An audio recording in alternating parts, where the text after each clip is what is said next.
South Korea's central bank has released its revised data on the nation's second quarter GDP growth. Figures show the economy slowed down compared to Q1. Hyesung reports.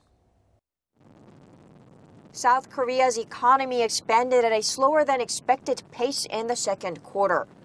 According to the Bank of Korea on Tuesday, the country's GDP for the April to June period rose 0.6% on quarter, slower than the first quarter's 1% growth. Second quarter growth is 0.1 percentage points lower than our earlier estimate released in July. While facilities investment has been revised up 0.9% in the second quarter, construction investment, exports and imports have been revised down.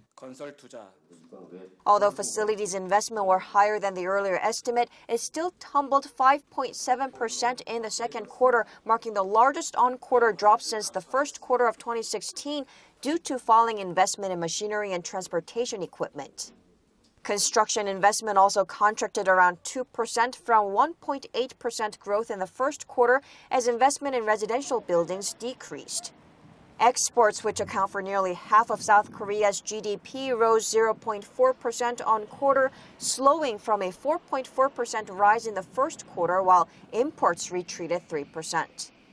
Semiconductor exports increased, but autos, home appliances, and ships dropped. Private consumption rose 0.3% as consumers spent more on clothes and medical services, but it was still slower than first quarter's 0.7%. When you look at contributions to GDP growth, domestic demand turned to a minus in the second quarter. The contribution of private consumption dropped 0.1 percentage points on quarter. Facilities and construction investment have also contracted as expected. These data show domestic demand is likely to continue slowing down. Government spending climbed 0.3%. Real gross national income shrank by 1% as import prices were higher than export prices. On-year GDP expanded by 2.8% in the second quarter, on par with the first quarter.